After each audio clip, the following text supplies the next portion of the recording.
Shalom. Mari saya ajak untuk setiap kita persiapkan hati untuk kita masuk dalam ibadah pagi hari ini. Saya undang untuk bangkit berdiri. Mari rendahkan hati di hadapan Tuhan, kita berdoa. Puji syukur kami naikkan di hadapan-Mu Tuhan Bapa yang baik. Kasih setiamu Tuhan dan kebaikan-Mu yang tak pernah habis di dalam hidup kami. Tuhan Yesus, kami datang kepadamu dengan hati yang haus dan lapar akan Engkau. Biar Kau Tuhan penuhi hati kami, biar kami dipenuhi oleh Roh-Mu. Kami siap Tuhan terima berkat-berkat-Mu pada hari ini. Biar mulut kami boleh memuji nama-Mu. Hanya di dalam nama Tuhan Yesus kami mengucap syukur dan berdoa. Haleluya, amin. Mari sama-sama kita muji Tuhan.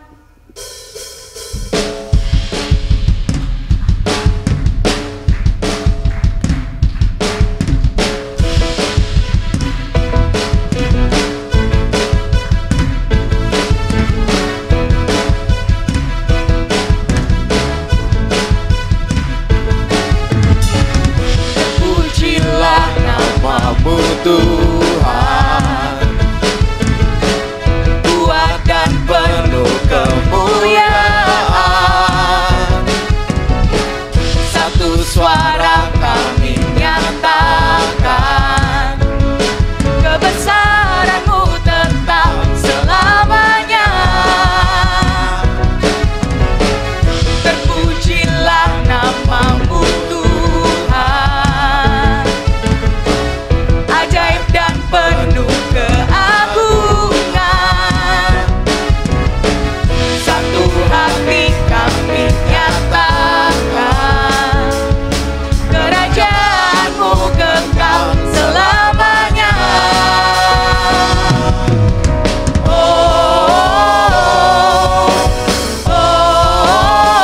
Engkaulah Raja atas dunia, yang menghancurkan kutuk dan membebaskan jiwa. Kami bersorak, bertepuk tangan. Engkau Tuhan berjaya dan memerintah untuk selamanya. Terpujilah, terpujilah nama-Mu Tuhan, ajaib dan penuh keagungan. Satu hati kami nyatakan, kerajaan-Mu kekal selamanya.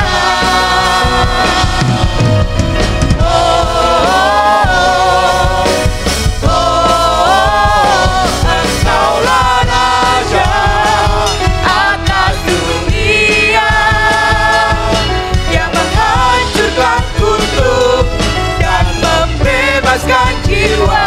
Kami bersorak, bertepuk tangan.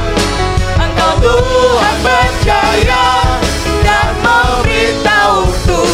Engkaulah Raja atas dunia, yang menghancurkan kutuk dan membebaskan jiwa. Kami bersorak, bertepuk tangan. Engkau Tuhan berjaya dan memerintah untuk selamanya. Sungguh besar Kau Tuhanku, Engkau perisai hidupku. Ku berdiri dengan iman di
Silakan duduk kembali, saudara.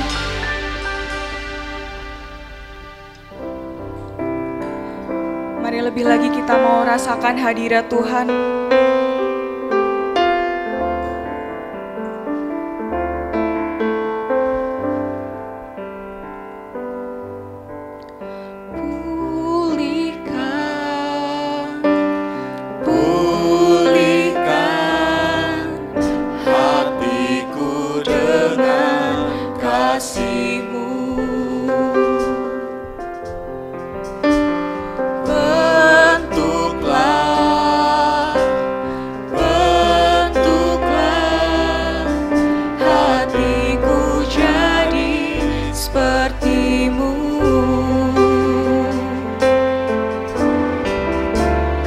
Kekudusanmu memenuhiku, Tuhan ini rinduku. Ubah hatiku seperti hatimu, kudus berkenan bagimu. Bagaikan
sucikanku, kuduskan hatiku, Tuhan.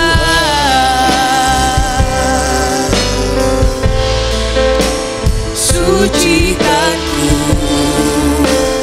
kuduskan hatiku, Tuhan.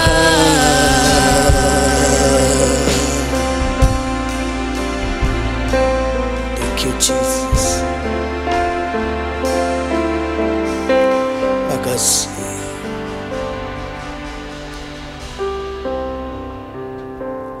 Kami bersyukur pagi ini boleh ada di dalam rumah-Mu. Kami persembahkan hidup kami bagi-Mu, supaya Engkau dipermuliakan lewat seluruh keberadaan kami. Ini waktunya kami duduk dengan tenang, dengan sikap hati yang terbuka, telinga seorang murid untuk belajar mendengar apa yang menjadi isi hati-Mu. Tuhan bicara kepada kami, Tuhan didik kami, Tuhan ajar kami, dan Tuhan membimbing kami supaya kehidupan kami adalah kehidupan yang menyenangkan hati Tuhan. Terima kasih, kami siap terima firman-Mu di dalam dan demi nama Yesus Kristus. Haleluya. Amin. Ya, shalom Bapak Ibu yang dikasihi Tuhan. Kita akan belajar bersama-sama satu kebenaran firman Tuhan. Saya ingin melanjutkan apa yang pernah saya sampaikan beberapa waktu yang lalu. Kalau Bapak Ibu suka tema, mungkin PowerPoint bisa ditampilkan. Oke. Bapak Ibu, beberapa minggu yang lalu saya menyampaikan kepada Bapak Ibu bahwa adalah penting kita berhati-hati dengan mulut kita, dan kalau berhati-hati itu perlu waspada. Nah, hari ini saya ingin menyoroti dari sisi yang lain. Bapak Ibu, kalau Bapak Ibu suka tema, maka temanya adalah awasi mulutmu, awasi perkataanmu. Kalau kita diminta untuk mengawasi, berarti kita sadar bahwa perkataan kita ini adalah perkataan yang penting, ya.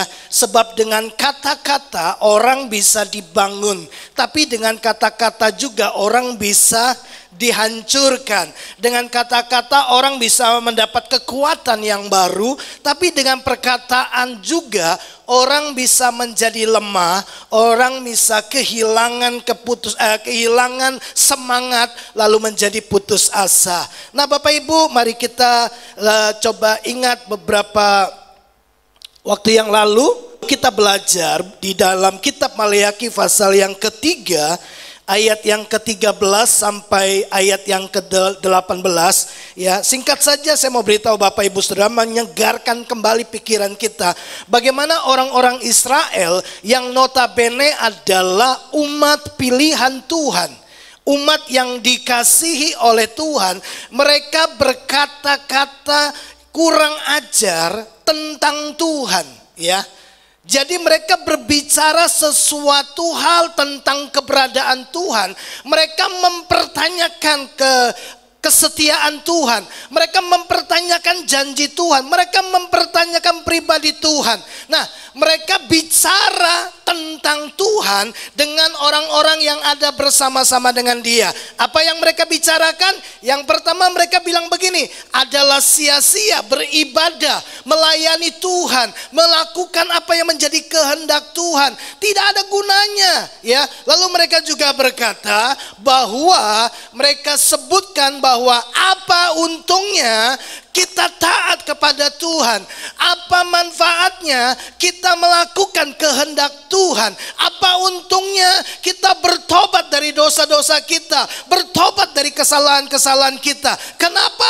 Ternyata ini alasannya, karena mereka melihat orang fasik, orang yang gegabah, orang yang ceroboh itu justru hidupnya lebih enak, justru kehidupan mereka lebih diberkati. Nah, dari sini kita mengerti ternyata orang-orang ini iri dengan orang-orang fasik. Kenapa?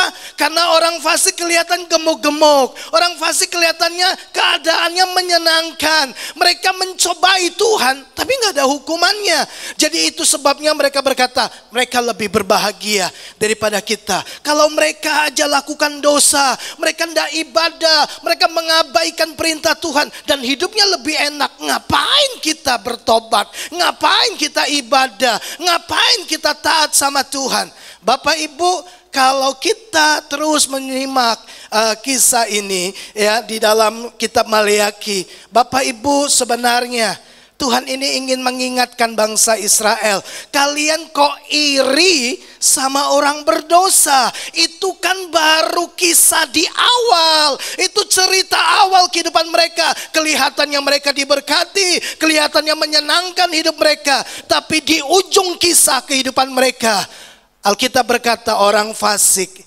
disediakan untuk kebinasaan. Di ujung ke akhir kehidupan mereka, penderitaan selama-lamanya.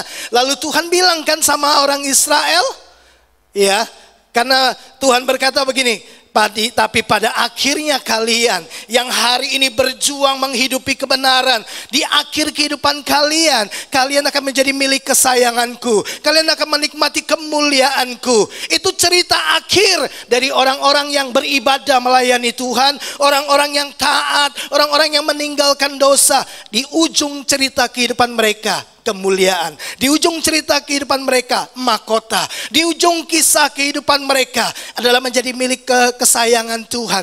Seharusnya orang fasik yang iri.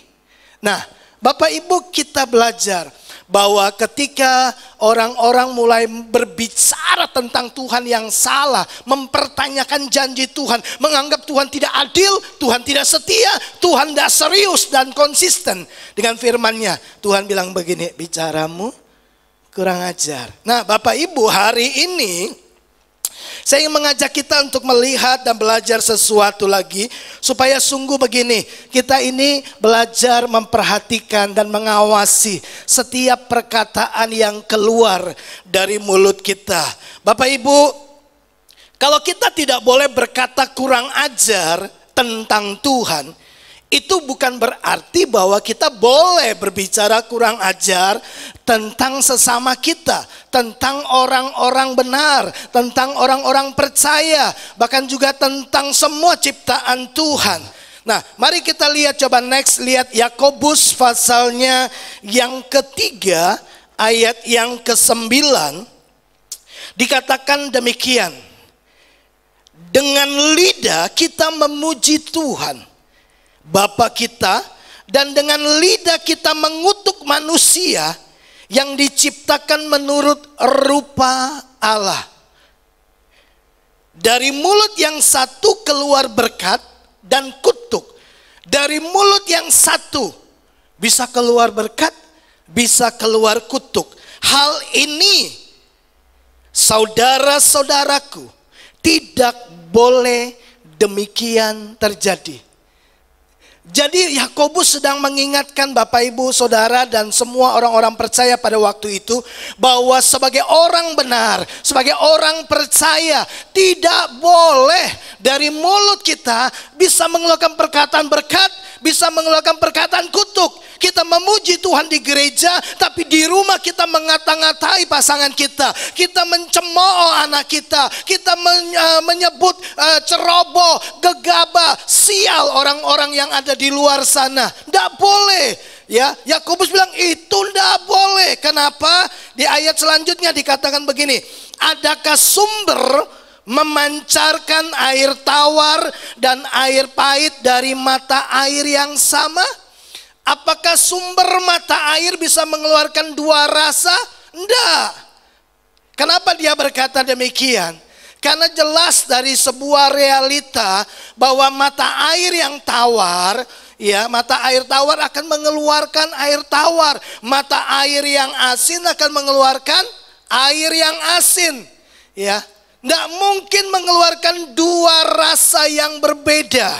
Nah, dia mengkaitkan, ya, perkataan kita dengan dia menyebut sumber. Kenapa? Karena Yakobus ngerti banget bahwa Yesus pernah mengajar demikian, bahwa apa yang meluap dari mulut kita, kata-kata kita itu yang keluar dari mulut kita itu meluap dari apa?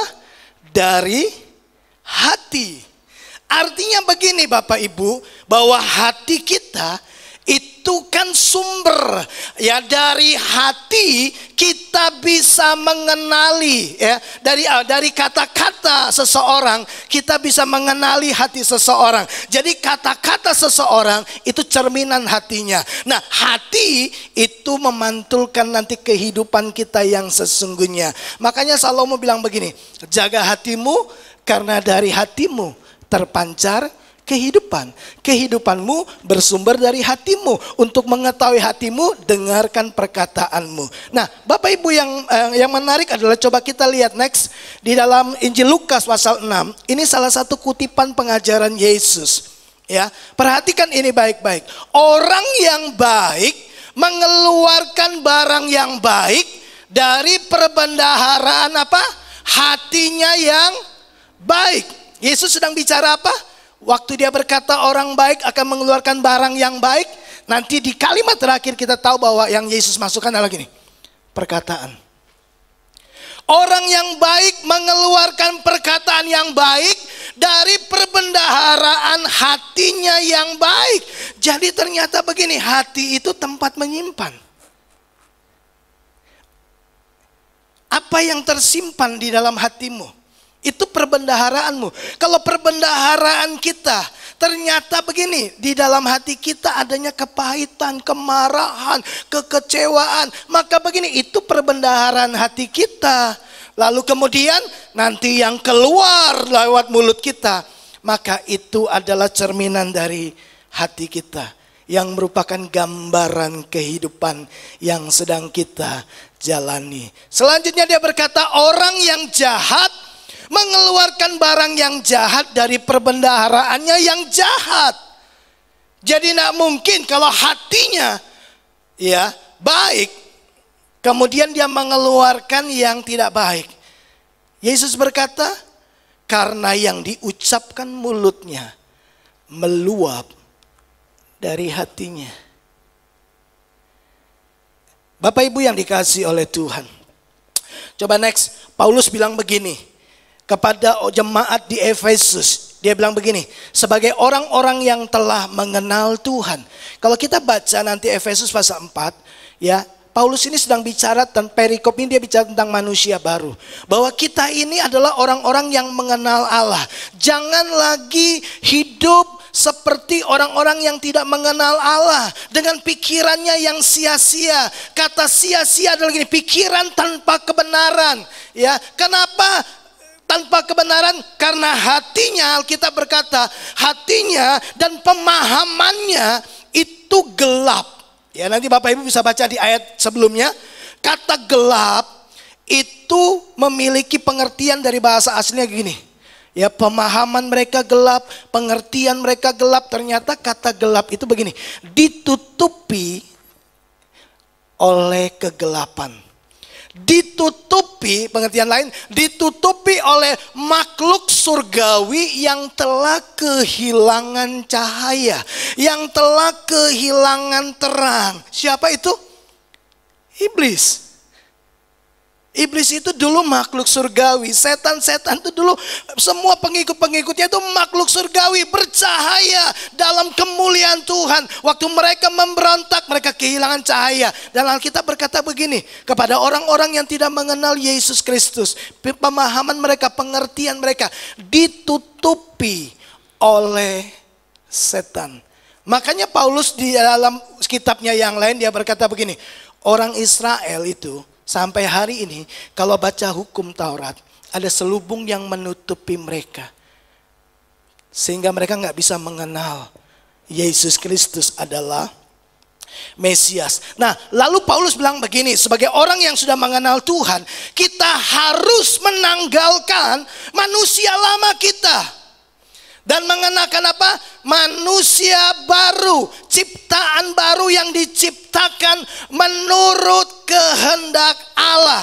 Bapak Ibu, tahukah kita pertama kali waktu kita percaya kepada Yesus, apa yang Alkitab tulis, apa yang Tuhan kerjakan? Kitab Ibrani berkata begini, darah Yesus menyucikan hati nurani kita yang jahat, dibersihkan menjadi hati nurani yang bening, hati nurani yang baik. Dari yang jahat diubah menjadi hati yang baik. Itu sebabnya karena hati kita sudah dibasuh oleh darah Yesus, ya. Karena hati nurani kita yang jahat telah diubah, dibersihkan dan menjadi baik. Maka next Paulus bilang begini di ayat selanjutnya. Karena itu buanglah dusta dan berkatalah benar seorang kepada yang lain, karena kita adalah sesama anggota. Paulus bilang begini, karena kita telah meninggalkan manusia lama, hal yang pertama kita harus ubah adalah begini, buang perkataan dusta. Ya, buang perkataan dusta. Kata dusta, coba next, coba lihat sebentar. Oke, kata dusta itu pseudomai. Artinya begini, berkata-kata atau mengucapkan kebohongan dengan sengaja. Perhatikan kata dengan sengaja, ya, atau dengan sebuah kesadaran. Kita tahu bahwa yang kita ucapkan ini salah, tapi kita ucapkan juga, ya. Atau mungkin dari apa yang kita sampaikan itu kebenarannya hanya 50%. 50%-nya itu adalah karangan kita sendiri. Alkitab berkata itu dusta. Kita sadar. Kenapa Paulus bilang begini? Buang dusta. Karena di kalimat sebelumnya Paulus ingatkan gini, kamu telah belajar kebenaran. Karena kamu sudah tahu yang benar, jangan mengatakan kebohongan dengan sengaja. Itu tidak boleh. Kenapa? Karena hatimu adalah hati yang sudah diperbaharui. Hatimu tuh hati yang baik. Hati yang baik harusnya mengeluarkan perkataan yang baik, bukan perkataan dusta. Selanjutnya coba lihat. Kata benar itu menggunakan kata aletheia. Kata aletheia itu artinya kebenaran. Ya, maksudnya begini, Paulus bilang begini. Buang perkataan dusta dan pakailah, ya, dan berkatalah benar. Artinya begini, waktu kita ingin menyampaikan sesuatu, waktu kita berdiskusi atau berbincang-bincang, kita kan pasti mengeluarkan kata-kata. Nah, pada satu titik biasanya dalam sebuah pertimbangan kita mau mengucapkan, kita mau menyampaikan sebuah berita atau mengungkapkan apa yang ada di hati kita. Paulus bilang begini, aletheia ini begini, dalam pertimbangan apapun katakan saja apa yang benar. Karena kadang-kadang kita pikir, nanti kalau aku ngomong tersinggung enggak ya? Ah, itu kan pertimbangan. Nanti kalau aku ngomong begini, kira-kira dia senang atau enggak ya? Sehingga dalam pertimbangan itu kita mempertimbangkan baik atau enggak, untung atau rugi, menyenangkan atau tidak menyenangkan. Nanti responnya dia bagaimana? Seharusnya kita berkata tidak.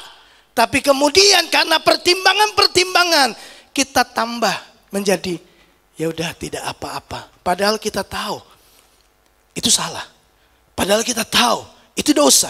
Nah, aletheia artinya Paulus bilang begini, berkatalah benar seorang kepada yang lain. Pertimbangan apapun, sekalipun engkau ditolak, sekalipun engkau dikucilkan, sekalipun engkau dianggap terlalu sok rohani, ya, Paulus bilang begini, katakan saja yang benar. Itu pasti menyelamatkanmu. Itu pasti menolong engkau keluar dari berbagai macam kesulitan yang sedang menanti, ya. Karena ada gerbong-gerbong berikutnya. Begitu kita mengatakan sebuah dusta, maka kita perlu dusta yang lain untuk menutupi dusta yang pertama. Ya kan? Kalau Bapak Ibu tanya sama saya misalkan begini, Pak Hensan sudah makan? Saya belum makan. Tapi saya bilang gini, karena sungkan kan? Oh sudah. Lalu Bapak Ibu tanya, makan di mana? saya harus dusta lagi kan? Saya harus bohong lagi untuk menutupi kebohongan yang pertama. Makan bakso, enak. Harganya berapa? Saya ngarang lagi. Bapak Ibu lihat, kebohongan selalu bawa teman. Kalau saudara bohong, saudara butuh kebohongan lain untuk menutupi kebohongan yang pertama, kedua, ketiga. Bahkan 3 minggu kemudian Bapak Ibu tanya sama saya, Pak 3 minggu yang lalu Bapak makan bakso di mana? Saya harus bohong lagi, bakso di sana gitu. Tempo hari makannya sama siapa Pak? Sendiri. Pokoknya saya akan bohong terus. Makanya Paulus bilang begini, sebagai orang yang sudah dimerdekakan, sebagai orang benar, tanggalkan manusia lama, tanggalkan semua perkataan dusta, katakan saja yang benar. Iya, di atas ya, tidak, di atas yang tidak. Nah, kita punya budaya kan, budaya yang kadang-kadang menjerat kita masuk dalam kebohongan atau kebenaran yang setengah, bukan kebenaran utuh. Budaya apa? Sungkan. Itu seringkali membuat kita seharusnya berkata tidak, karena bagi kita tidak itu penolakan, tidak itu negatif, tidak itu akan melukai orang lain. Makanya kita seringkali tambahkan itu, jadi tidak apa-apa. Lalu kemudian kita terjebak dalam masalah, lalu kemudian kita menyesali perkataan kita yang pertama, lalu ada banyak masalah lain menyusul yang membuat kita kehilangan damai sejahtera dan berkat Tuhan. Bapak Ibu yang dikasih oleh Tuhan. Nah, kembali di dalam kalimat sebelumnya, ya, Paulus juga bilang begini, apabila kamu menjadi marah, janganlah kamu berbuat dosa. Janganlah matahari terbenam sebelum padam amarahmu, dan janganlah beri kesempatan kepada iblis. Coba, orang kalau marah yang pertama kali maju apa? Mulutnya kan? Atau tangannya dulu? Mulut dulu. Adu argumentasi dulu. Marah dulu, ya. Kalau kita marah, Paulus bilang begini, jangan sampai kita berbuat dosa. Artinya, dalam marah pun kita harus mengucapkan kalimat yang benar, perkataan yang benar, perkataan yang membangun, perkataan yang mendatangkan damai sejahtera. Tapi sulit kan? Makanya Pemazmur berkata begini, kalau engkau marah, diamlah di tempat tidurmu dan berkata-katalah dalam hatimu. Sebab waktu kita marah dan tidak bisa mengontrol perkataan kita, Bapak Ibu dengar gini, iblis mendapat kesempatan. Makanya Paulus bilang gini, jangan kasih kesempatan kepada iblis ketika engkau marah. Bapak Ibu, nah next. Saya mau sampaikan kepada Bapak Ibu Saudara, mengapa berkata benar itu penting bagi orang percaya? Kenapa berkata-kata kebenaran itu menjadi penting bagi orang percaya? Coba next, lihat ayat Efesus 4 ayat 29. Ya, ini lanjutan dari ayat-ayat setelah jangan beri kesempatan kepada iblis. Ayat 29 berkata begini, janganlah ada apa? Perkataan kotor keluar dari mulutmu.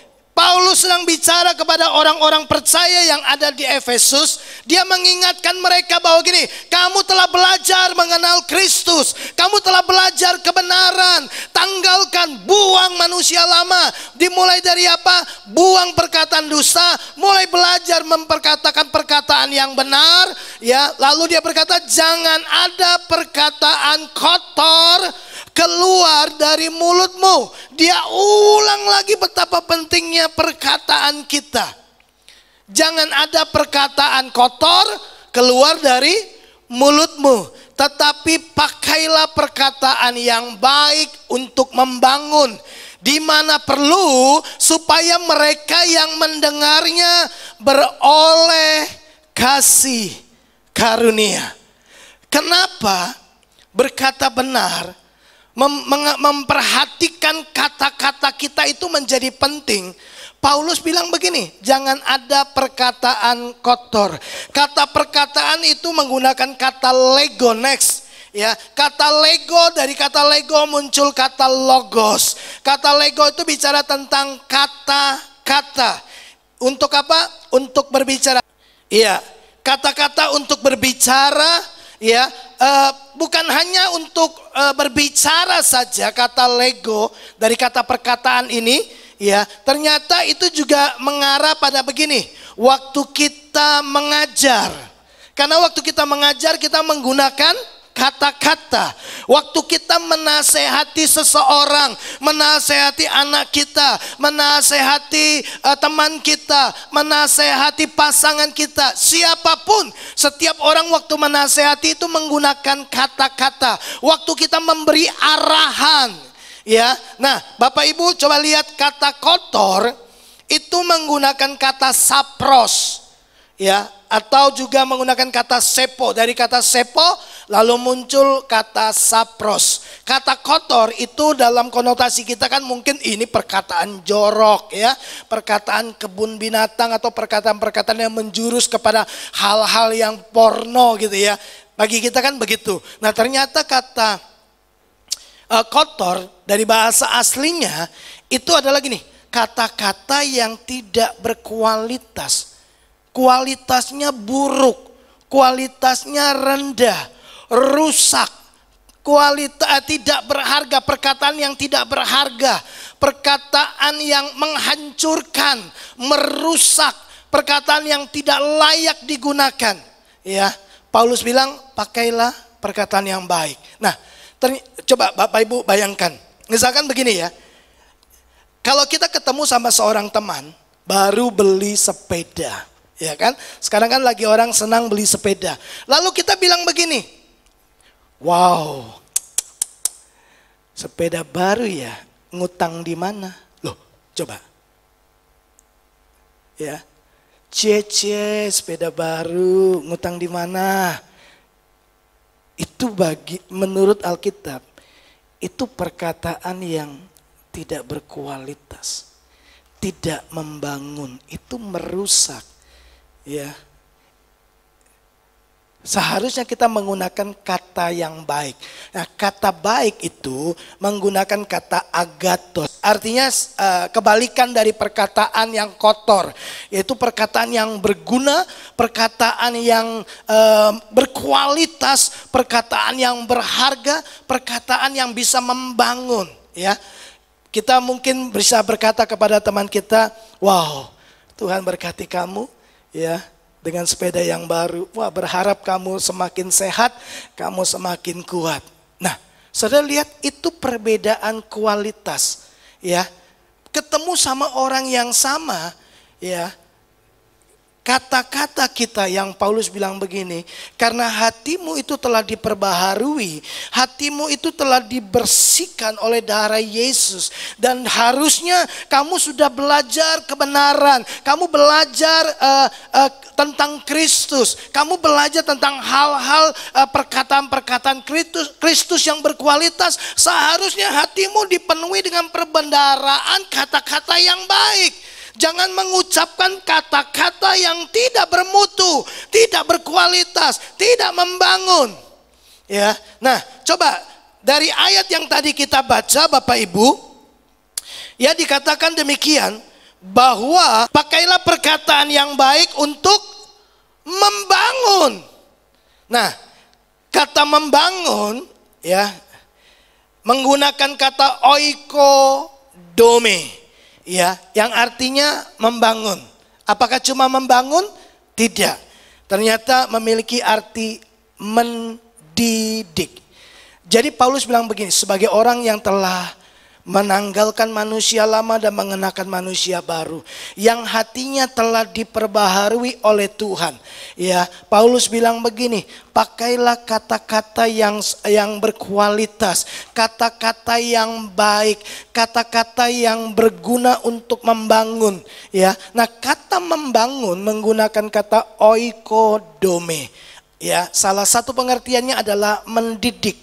Kata mendidik punya arti begini. Tindakan seseorang yang mendorong pertumbuhan orang lain dalam hikmat, kesalehan, kebahagiaan, dan kekudusan.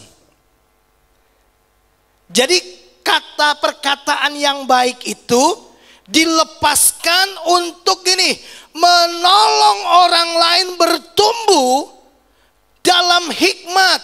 Perkataan yang baik itu menolong orang itu mendapatkan hikmat, ya, bertumbuh dalam hidup, dalam kesalehan, dalam kebahagiaan. Kenapa? Karena kata-kata kita berkualitas, kata-kata kita baik, kata-kata kita membangun, memberi semangat, sehingga apa? Orang bisa mendapatkan kebahagiaan, orang bisa hidup dalam kekudusan.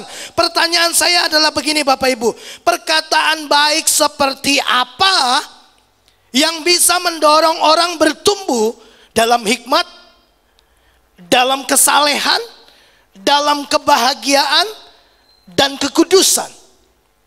Perkataan baik seperti apa? Perkataan yang berkualitas seperti apa yang bisa mendorong orang kemudian mendapatkan hikmat?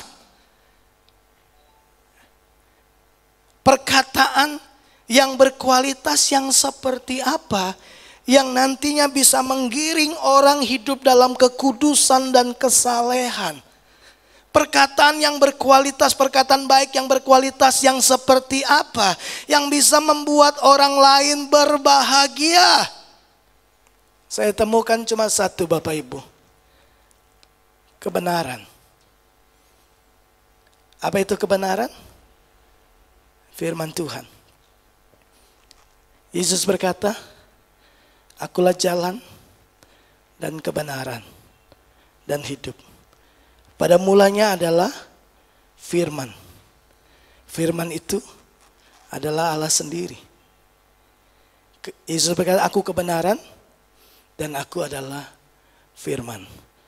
Bapak Ibu yang dikasihi oleh Tuhan, saya mau tunjukkan kepada Bapak Ibu Saudara bahwa perkataan Kristus, perkataan firman Allah itu adalah perkataan yang berkualitas, sempurna, dan perkataan yang tidak pernah gagal. Perkataan yang memiliki daya ubah, daya cipta. Itu hanya perkataan firman Tuhan. Paulus berkata bahwa firman Tuhan itu tidak mungkin gagal. Ya, ingat enggak Bapak Ibu? Satu kali ada perwira di Kapernaum datang kepada Yesus, ya. Lalu kemudian karena ada pegawainya, prajuritnya yang sedang sakit di rumah, dia dengar tentang Yesus, dia dengar pengajaran tentang Yesus, lalu datang kepada Yesus. Waktu bertemu dengan Yesus dia berkata begini, Tuhan, aku tidak layak terima Tuhan di rumahku. Katakan sepatah kata saja. Sepatah kata saja. Ucapkan sepatah kata saja. Maka bawahanku akan sembuh. Saudara lihat? Perwira Kapernaum ini tahu gini. Perkataan Yesus itu perkataan yang berkuasa. Makanya dia bilang gini, gak usah datang. Ngomong sepatah kata saja. Saudara lihat, waktu Tuhan menciptakan langit dan bumi, dia cuma ngomong begini kan, jadilah terang. Terang jadi, gak usah banyak omong. Sepatah kata saja. Saya ingin tunjukkan kepada Bapak Ibu Saudara bahwa gini, kalau hatimu dipenuhi dengan perbendaharaan perkataan Tuhan, waktu engkau mengucapkan perkataan Tuhan, Alkitab berkata perkataan Tuhan itu tidak mungkin gagal. Perkataan Tuhan di dalam kitab Roma, Paulus berkata gini, pada waktu dia berfirman, dia akan mengerjakannya dengan segera dan sempurna di bumi. Tidak ada perkataan yang lebih powerful, berkuasa dan berkualitas seperti perkataan firman Tuhan. Nah, Bapak Ibu yang dikasihi oleh Tuhan, coba kita lihat ya. Iblis mencoba mengelabui kita supaya begini, perkataan kita itu perkataan-perkataan baik dalam takaran ucapan perkataan menurut standar manusia, ya. Tapi yang Iblis tidak mau kita mengucapkan atau memberi nasihat atau berbicara mengutip firman Tuhan. Karena dia tahu firman Tuhan itu sangat-sangat powerful. Makanya begini kan, kita kan kadang-kadang jadi agak sedikit malu kan. Waktu kita terus bicara tentang kebenaran, orang berkata, sudahlah jangan sok suci, bicara Alkitab terus, sudahlah gak usah bicara ayat-ayat terus. Lalu kita menjadi malu, lalu kita mulai tidak lagi mengucapkan perkataan firman. Karena setan tahu, sepatah kata saja dari firman Allah itu berkuasa. Nah, kita kadang-kadang tidak suka kan. Lalu kemudian kita tidak lagi bicara dan pakai ayat firman Tuhan. Padahal firman Tuhan itu sangat-sangat berkuasa. Nah, mari coba lihat beberapa ayat yang saya kutip untuk Bapak Ibu perhatikan. Yohanes 6 ayat 63. Ya, dikatakan demikian, rohlah yang memberi hidup, daging sama sekali tidak berguna. Yesus berkata, perkataan-perkataan yang kukatakan kepadamu adalah roh dan hidup. Jadi waktu kita memakai perkataan Kristus, kita ucapkan dalam nasihat, dalam mengajar, dalam mengarahkan, dalam mendidik, dalam berdiskusi, dalam berbicara. Dengar gini baik-baik Bapak Ibu Saudara. Waktu engkau mengucapkan perkataan Kristus, itu perkataan itu adalah perkataan yang hidup. Bukan perkataan yang mati, perkataan yang bisa membangkitkan di dalam diri seseorang semangat, kekuatan, gairah, rasa percaya, iman yang tumbuh. Kenapa? Karena perkataan Kristus itu roh. Dan roh memberi kehidupan. Ya, mimpi yang sudah mati, visi yang sudah mati, semangat yang sudah mati, ya, bahkan harapan-harapan yang sudah mati. Waktu kita menyampaikan firman Tuhan, perkataan Tuhan, orang yang mendengar tiba-tiba harapannya hidup kembali. Semangatnya hidup kembali, mimpi-mimpinya hidup kembali. Kenapa? Karena perkataan kebenaran, perkataan Kristus, firman Allah itu roh dan hidup. Matius 4 ayat 4, Yesus berkata, manusia hidup bukan dari roti saja, tetapi dari setiap firman yang keluar dari mulut Allah. Firman Allah memberi kehidupan. Ya. Paulus nasihati kepada jemaat di Kolose, hendaklah perkataan Kristus diam dengan segala kekayaannya di antara kamu, sehingga kamu dengan segala hikmat mengajar, menegur seorang akan yang lain, sambil menyanyikan mazmur dan puji-pujian dan nyanyian rohani, kamu mengucap syukur kepada Allah di dalam hatimu. Paulus bilang begini, hendaklah perkataan Kristus diam di antara kamu, supaya dengan perkataan itu kamu mengajar, kamu menasehati, kamu mendidik. Sementara kamu menasehati dengan firman Tuhan, sementara kamu menegur dengan firman Tuhan, di dalam hatimu naikkanlah ucapan syukur. Supaya apa? Supaya hati ini waktu kita menegur seseorang, kita tahu bahwa hati kita itu murni. Bukan kan atas dasar kebencian, bukan atas dasar kita tidak senang, tapi karena kita rindu bahwa orang yang kita nasihati mendapatkan kekuatan yang baru dari Tuhan, mendapatkan jalan keluar dari firman Tuhan. Nah, baik Bapak Ibu, coba next. Saya mau sampai pada tujuannya. Nah, dampak ya, waktu kita berbicara dengan perkataan yang baik, ya, perkataan kebenaran, perkataan firman Tuhan. Bapak Ibu, saya ingin soroti apa yang dampak yang dirasakan oleh orang yang mendengarkan perkataan-perkataan yang keluar dari mulut kita. Kalau itu perkataan firman, kalau itu perkataan kebenaran, lihatlah dampaknya sangat luar biasa. Itu sebabnya kita perlu menjaga mulut kita. Supaya begini, perkataan kita itu janganlah perkataan-perkataan yang menghancurkan orang lain.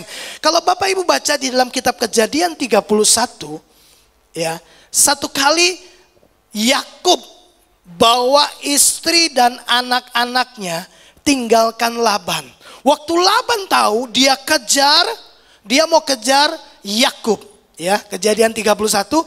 Lalu sebelum dia mengejar Yakub, besoknya malam dia bermimpi Tuhan datang kepada dia dan berkata begini, jangan mengucapkan sepatah kata pun untuk mengutuki Yakub. Kepada Yakub Tuhan bilang, jangan kau ucapkan sepatah kata pun yang adalah kutuk. Artinya kau harus ucapkan berkat.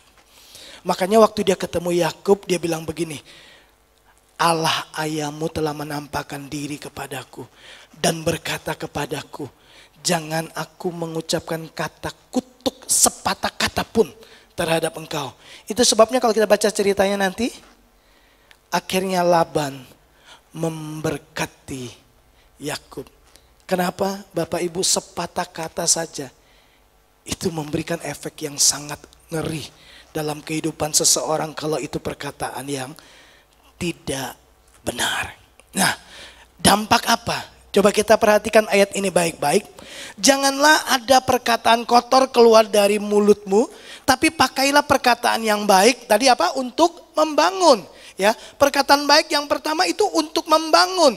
Ya, supaya orang yang mendengarnya itu terdorong bertumbuh di dalam apa tadi? Hikmat, kesalehan, kebahagiaan dan kekudusan. Tapi tidak berhenti sampai di situ. Perhatikan Paulus bilang begini, di mana perlu supaya mereka yang mendengarnya beroleh kasih karunia. Waktu kita mengatakan firman Tuhan, waktu kita berbicara tentang kebenaran, menasehati, mengajar, mendidik, mengarahkan seseorang menggunakan perkataan Kristus, perkataan kebenaran, firman Allah, bukan bertujuan supaya orang itu tahu, oh saya orang Kristen, bukan supaya kita dikenal sebagai orang yang berhikmat, bukan supaya kita dikenal sebagai orang yang saleh, bukan. Karena kekristenan bukan lagi self-center, ya. Kekristenan bukan lagi mengarah kepada aku. Lihat, kita berkata yang baik, tujuannya gini, supaya orang lain yang mendengar beroleh kasih karunia. Bapak Ibu, saya sangat tertarik ya ketika menemukan ayat ini. Kenapa saya mengucapkan perkataan yang benar, lalu orang lain beroleh kasih karunia. Ya, kita tahu kan arti kasih karunia, kemampuan dari Tuhan. Secara umum kita tahu kan, kemampuan dari Tuhan yang memampukan kita untuk melakukan kehendak Tuhan. Saya coba temukan bahasa asli dari kata yang dipakai oleh Paulus ini. Nah, coba next. Kata kasih karunia itu menggunakan kata karis. Ya, di dalam Alkitab saya pernah sampaikan kepada Bapak Ibu Saudara bahwa kata kasih karunia selalu muncul dengan 3 kata ini. Karis, ya, keset, dan kain. Itu kata kasih karunia. Nah, kata karis itu memiliki arti grace, kasih karunia, rahmat, favor, perkenanan. Ya, nah kata grace, coba next, itu memiliki arti gini, divine influence, ya, pengaruh ilahi, ya. Jadi ketika orang mendengar perkataan kita, ya, yang adalah perkataan kebenaran, perkataan firman Tuhan, dikatakan gini, orang yang mendengar tiba-tiba gini, dia beroleh kasih karunia, dia menerima begini, ada pengaruh ilahi yang bekerja di dalam dirinya. Tapi ternyata begini, orang yang beroleh kasih karunia dikatakan bahwa mereka mendengar perkataan kebenaran, perkataan firman Tuhan yang kita ucapkan. Nah, kata mendengar itu menggunakan kata, coba saya lihat,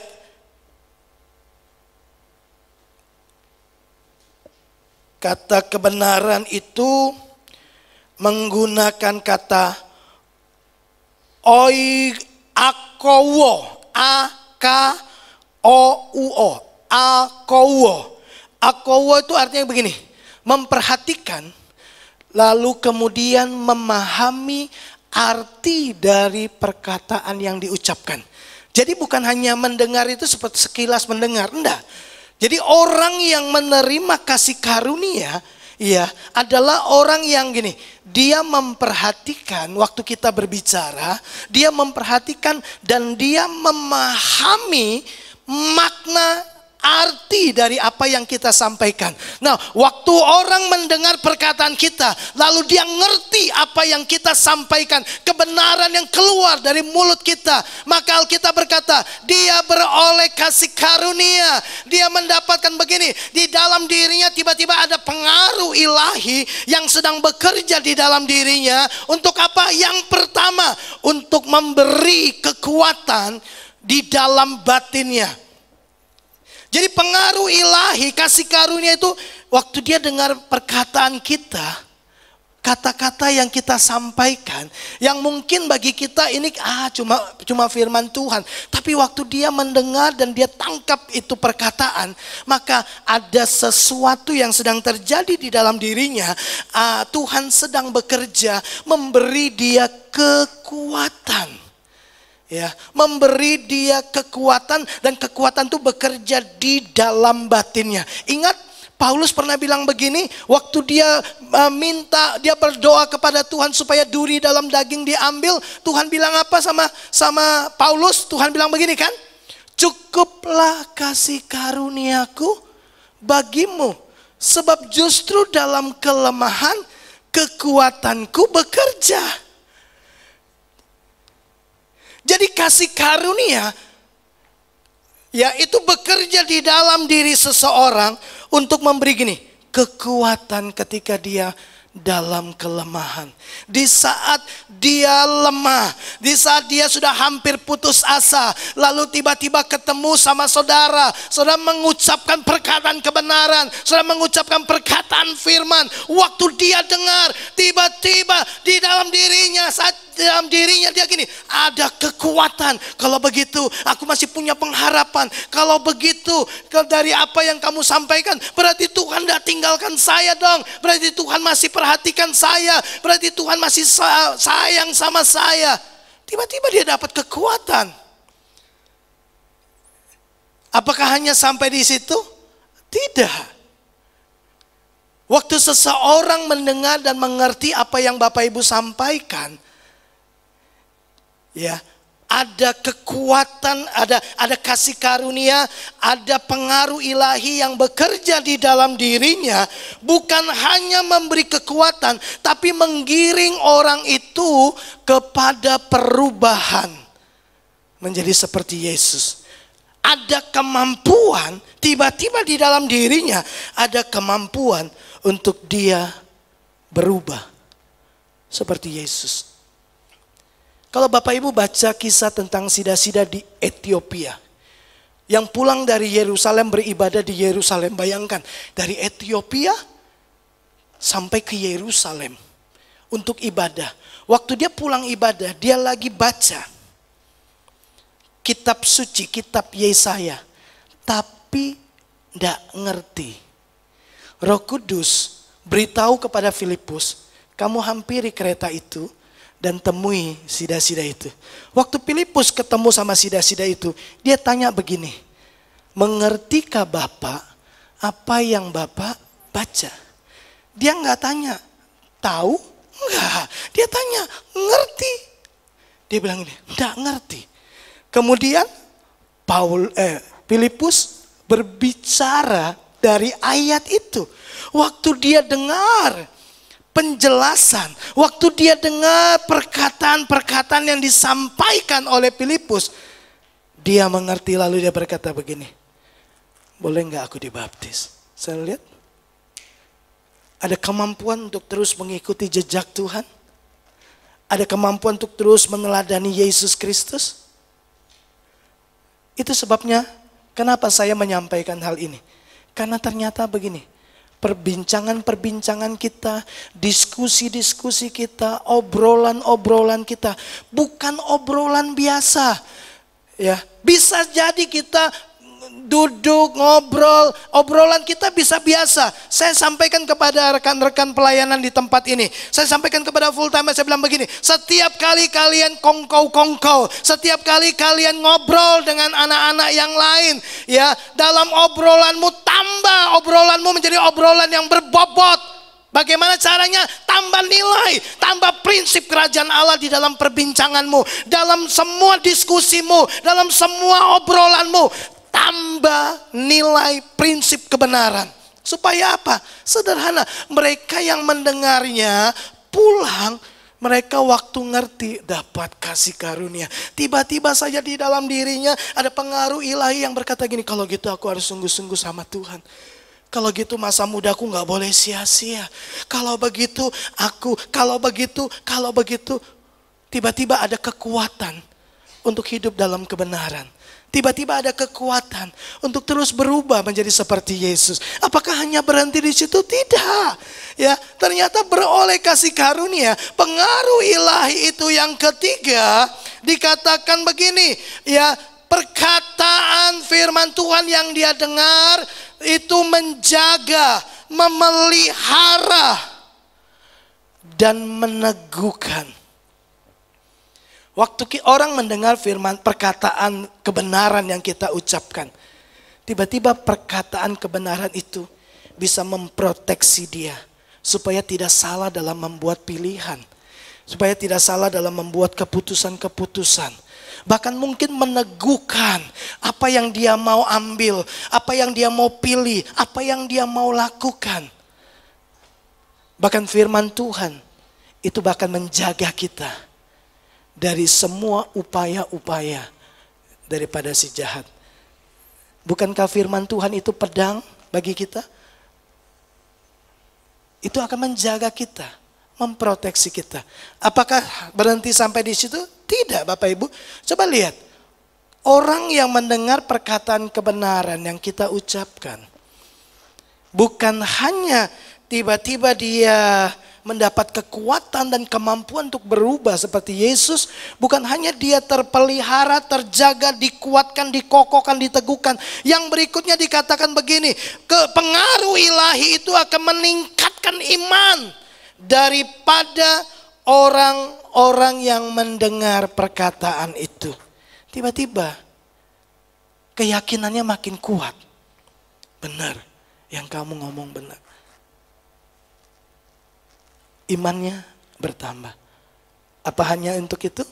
Apakah pengaruh ilahi itu hanya memberi kekuatan, memberi kemampuan kita untuk bisa berubah seperti Yesus, menjaga, memelihara dan meneguhkan kita? Apakah cuma hanya berhenti meningkatkan iman kita? Yang terakhir dikatakan begini, ketika orang mendengar perkataan kebenaran yang keluar dari mulut kita, yang kita pakai sebagai perbincangan, sebagai diskusi, kata-kata yang kita sampaikan, membuat orang itu mengerti, memahami, dan dia mendapat kasih karunia. Dan ada pengaruh ilahi yang membuat begini, yang mengobarkan di dalam diri mereka, ya, menyalakan sesuatu di dalam diri mereka untuk mereka melakukan kebenaran itu. Bapak Ibu, itu sebabnya saya mendorong setiap kita, perhatikan baik-baik apa yang kita katakan. Karena perkataan kita bisa membangun, perkataan kita bisa juga menghancurkan. Sepatah kata saja yang kita lepaskan, kalau itu bukan kebenaran, itu bisa membuat orang menjadi lemah, putus asa. Bahkan mungkin orang yang ada dalam tekanan, karena perkataan kita tiba-tiba bisa memutuskan gini, tidak ada gunanya aku hidup, lebih baik aku mati. Hanya karena sebuah perkataan yang kita katakan, hidupmu memang tidak berharga. Tiba-tiba dia merasa gini, benar sih yang dia ngomong. Iblis kemudian memutar balikan semuanya dan menggunakan sepatah kata itu. Lalu tiba-tiba dia membuat keputusan mengakhiri kehidupannya. Sepatah kata. Itu sangat penting. Bagaimana kita dapat mengucapkan perkataan yang benar. Mungkin kita berkata, saya kan tidak sekolah Alkitab. Saya kan bukan pendeta. Saya bukan pelayan Tuhan, saya cuma jemaat biasa. Bapak Ibu, di hadapan Tuhan kita semua sama. Nah, saya mau tutup dengan ini, ayat yang terakhir. Yesaya 50 ayat yang keempat. Dikatakan begini, Tuhan Allah telah memberikan kepadaku lidah seorang murid, supaya dengan perkataan aku dapat memberi semangat baru kepada orang yang letih lesu. Setiap pagi ia mempertajam pendengaranku untuk mendengar seperti seorang murid. Nah, pertanyaan saya, murid tugasnya apa? Belajar. Jadi kalau Tuhan kasih kita setiap pagi, Tuhan datang kepada kita, mau mempertajam telinga kita untuk mendengar apa? Mendengar pengajaran.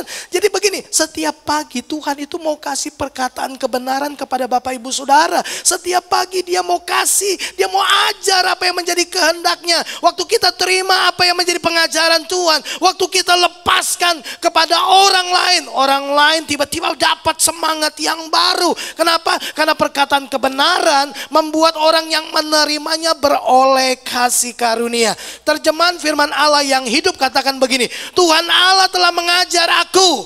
Tuhan sendiri yang mengajar kita loh. Dan memberikan kepadaku lidah seorang murid untuk apa? Berkata-kata dengan hikmat. Bapak Ibu, semua kita dengar ini baik-baik. Tuhan mau mengajar Bapak Ibu Saudara. Tuhan mau supaya menaruh perkataannya di dalam mulut saudara. Supaya saudara mau mengucapkan kata-kata dengan kata-kata hikmat. Sehingga aku mengetahui apa yang harus aku katakan kepada orang yang letih lesu. Tuhan mau ajar kita supaya kita tahu apa yang harus kita katakan. Apa yang harus kita katakan? Apa yang Tuhan ajar kepada kita. Setiap pagi ia membangunkan aku dan mengajar aku serta membukakan pengertianku mengenal kehendaknya. Bapak Ibu, jadi tidak ada alasan buat kita untuk berkata, aku enggak ngerti mau ngomong apa. Enggak. Mungkin saja Tuhan membangunkan kita, tapi kita tidak mau mendengarkan Tuhan. Kita habiskan waktu istirahat gitu pada setiap pagi. Setiap pagi Tuhan bilang, setiap pagi dia mau datang kepada Bapak Ibu Saudara, dia mau bicara. Itu sebabnya kepada anak-anak rohani saya bilang, sampaikan sesuatu, saya mau dengar. Karena saya percaya Tuhan bicara kepada setiap kita. Tuhan mau bicara kepada setiap kita. Itu sebabnya pakai mulut kita mengucapkan perkataan yang baik.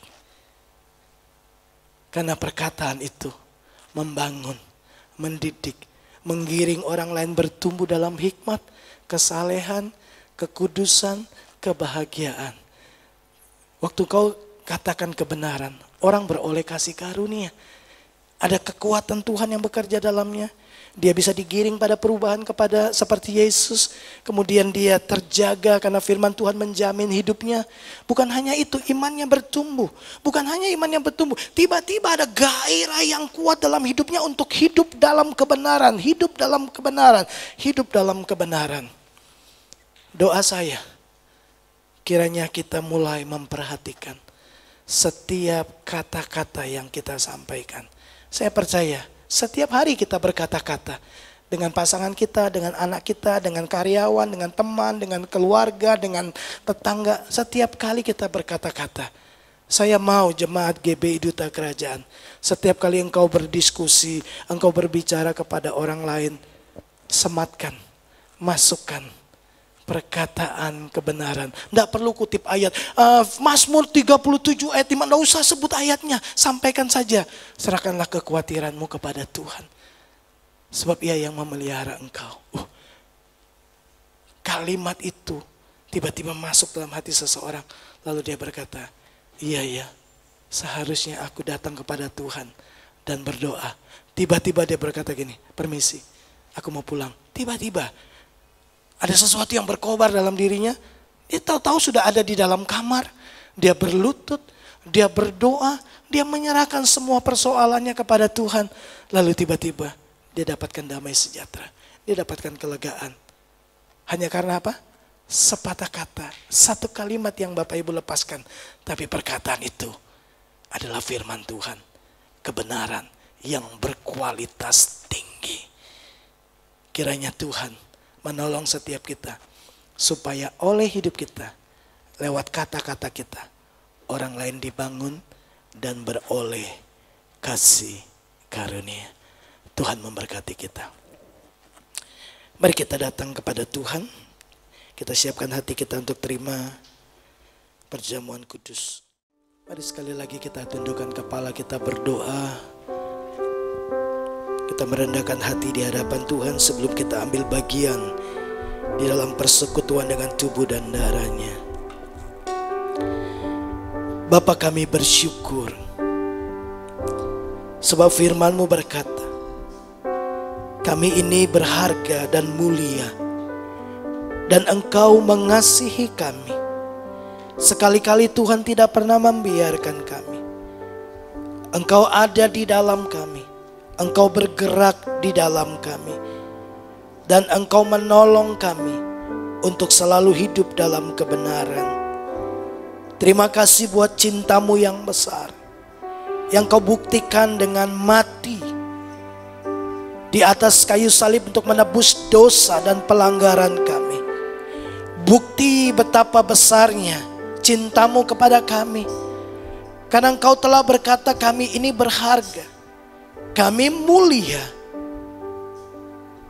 dan Engkau mengasihi kami dengan kasih yang kekal. Terima kasih buat firman-Mu. Kiranya Engkau Tuhan yang terus memenuhi kami, hati kami, dengan perbendaharaan dari perkataan-perkataan firman Tuhan yang hidup. Supaya setiap pagi kami mendengar bagaimana Tuhan mengajar kami. Supaya kami tahu bagaimana kami berkata-kata dengan hikmat kepada setiap orang yang kami jumpai setiap hari. Terima kasih. Sebelum kami ambil bagian dalam persekutuan dengan tubuh dan darah-Mu, kami merendahkan hati kami. Tilik dan selidiki hati kami. Ampuni segala dosa dan kesalahan kami. Engkau Tuhan yang melayakkan kami untuk ambil bagian di dalam persekutuan dengan tubuh dan darah-Mu.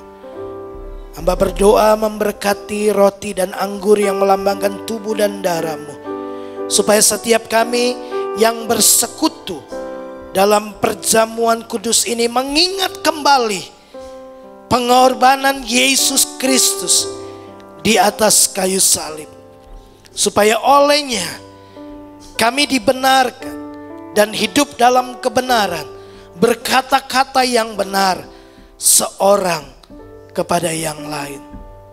Berkati hamba-hamba-Mu yang akan melayani setiap kami, supaya semua kami sama-sama diberkati. Terima kasih. Hamba lepaskan berkat-Mu atas roti dan anggur ini, supaya setiap kami yang makan dan minum dari roti dan anggur ini, kami diberkati. Demi nama Yesus kami mengucap syukur dan berdoa. Amin. Mari angkat roti di tangan kanan kita lebih tinggi dari kepala kita, dan dengarkanlah firman Tuhan. Sebab apa yang telah kuteruskan kepadamu telah aku terima dari Tuhan, yaitu bahwa Tuhan Yesus pada malam waktu ia diserahkan mengambil roti, dan sesudah itu ia mengucap syukur atasnya. Ia memecah-mecahkannya dan berkata, inilah tubuhku yang diserahkan bagi kamu. Perbuatlah ini menjadi peringatan akan aku. Bukankah roti yang di tangan kanan kita, yang atasnya kita ucapkan syukur, adalah persekutuan dengan tubuh Kristus? Amin. Mari kita makan bersama-sama dalam nama Yesus.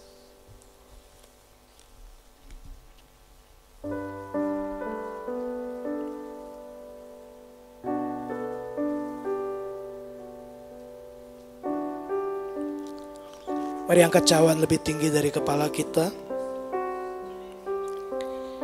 Demikian juga ia mengambil cawan sesudah makan lalu berkata, cawan ini adalah perjanjian baru yang dimateraikan oleh darahku. Perbuatlah ini setiap kali kamu meminumnya menjadi peringatan akan aku. Bukankah cawan yang ada di tangan kanan kita, yang atasnya kita ucapkan syukur, adalah persekutuan dengan darah Kristus. Amin. Mari kita minum bersama-sama dalam nama Yesus.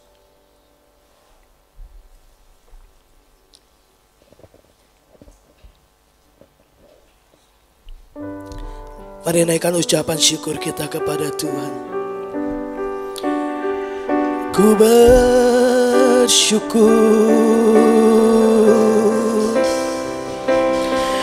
terima kasih Tuhan, terima kasih. Oh, terima kasih, terima kasih. Ku bersyukur, terima kasih Yesus. Kau tebus dosaku, Kau ampuni segala salahku. Terima kasih, terima kasih. Kau jadikan aku anak kesayangan-Mu. Terima kasih Tuhan, terima kasih, terima kasih. Kami bersyukur kami boleh ambil bagian dalam persekutuan dengan tubuh dan darah-Mu, bersekutu dengan firman-Mu. Kami diberkati untuk menjadi berkat, supaya lewat hidup kami teristimewa, lewat perbincangan, pembicaraan, kata-kata kami, orang dibangun, orang beroleh kasih karunia. Kami bersyukur di dalam dan demi nama Yesus kami berdoa. Amin. Mari kita akan selesaikan ibadah kita. Mari arahkan hatimu kepada Tuhan. Kekasih-kekasih Tuhan, pulanglah dan bawalah berkat Tuhan. Tuhan memberkati dan melindungi engkau. Dia Tuhan yang berjalan di depanmu. Dia yang menyertai engkau. Dia Tuhan yang bekerja di dalam dirimu. Tuhan menyinari engkau dengan wajah-Nya dan memberikan kepadamu damai sejahtera, sukacita, kemenangan, kasih karunia demi kasih karunia dari kepenuhan Kristus Yesus. Bahkan Ia menghadapkan wajah-Nya kepadamu dan memberikan kepadamu kekuatan, keteguhan hati, iman yang kuat, kerinduan dan hasrat yang bergelora untuk hidup di dalam kebenaran-Nya. Langkah demi langkahmu dipimpin oleh Tuhan, membawa engkau masuk dari satu kemuliaan kepada kemuliaan yang lain. Kita pulang membawa berkat Abraham, Ishak dan Israel. Berkat yang disempurnakan di dalam Kristus Yesus Tuhan kita. Terimalah berkat ini di dalam satu nama, Tuhan Yesus Kristus. Setiap kita yang percaya diberkati Tuhan, mari sama-sama katakan amin. Tuhan Yesus memberkati kita.